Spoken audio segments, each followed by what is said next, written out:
Hello, everyone. Welcome to episode 6 of the Unconventional Dyad Podcast, where we talk to Dr. Claudia Louise.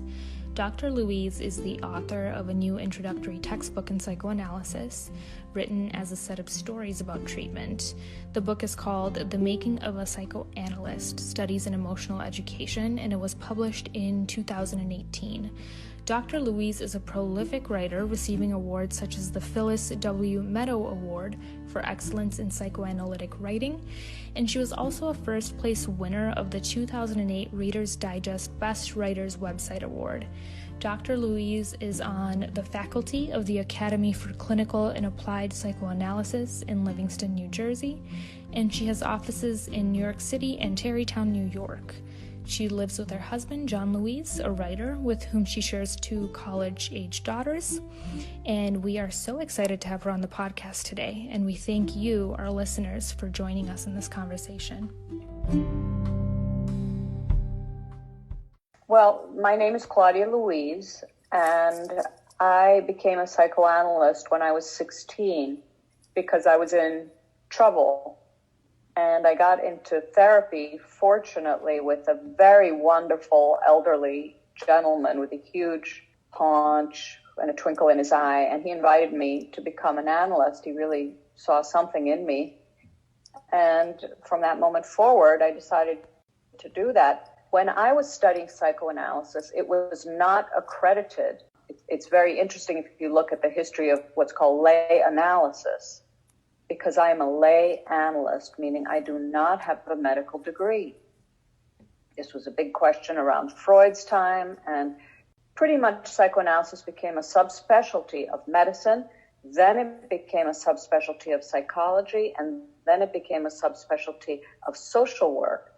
And only in the past decade has psychoanalysis become an accredited discipline, meaning you can get a degree and you can get a license without being an MD or a psychologist or social work. So this is a huge triumph for lay analysts. And who were lay analysts? Who were people who weren't going to medical school? They were people who didn't have the money or didn't have the wherewithal, who were patients, sometimes schizophrenics, borderline, sometimes depressives, who had a fantastic experience in their own analysis and decided to give back and become less like me. And the fact that we've only recently been recognized and that such a change really speaks well for the world. It's like seeing just how the world is changing as far as rights all around and what's happening with patriarchy. That's the inside story on psychoanalysis. So that's who I am. Believe it or not, there is still such a system in place for accreditation, and this is all across the board. It's in philosophy departments. There's an accrediting. My daughter's studying philosophy in college, and she's studying Caribbean philosophy, and it's not in the philosophy department. It's in the Afro-American department. Explain that to me, because that branch of philosophy has not been accredited by the philosophy accrediting body, who says you should be reading Plato and Socrates. Guess what? That is the white patriarchy legacy. So even everywhere you turn, you see accrediting bodies that are dominated by patriarchal systems of thought that see themselves as intrinsically superior and then cast down their vote and decide who's going to be in power. You know, coming into psychoanalysis as a patient and into a discipline that is not accredited, meaning you can't get a PhD from it, shaped me unbelievably, because it meant that everything that I was doing was not for a career goal. And many, many people told me that I was really dumb to sink my money and my time into psychoanalysis unless I was an MD or a psychologist.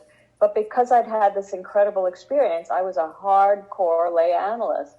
So I was in school forever. And finally I got my certificate, which was pretty useless, But to get the certificate was like a badge of honor. You had to write a PhD. You had to have 450 hours of analysis and 50 hours of group. And you had to have courses in maturation, history, theory, 2 clinical practicums. And I had all the time in the world. So I worked as a software trainer. That was my trade, while I studied psychoanalysis into my mid-40s. Just because there was no license. And finally, I decided to get a counselor's license. Here I was, 17 years of training and sort of a PhD, and I got a mental health license. And, that was really hard because I made much more in my trade teaching software than I made as a therapist. And then, psychoanalysis became accredited. I got a PhD, I got a license, and all of a sudden I was in the game.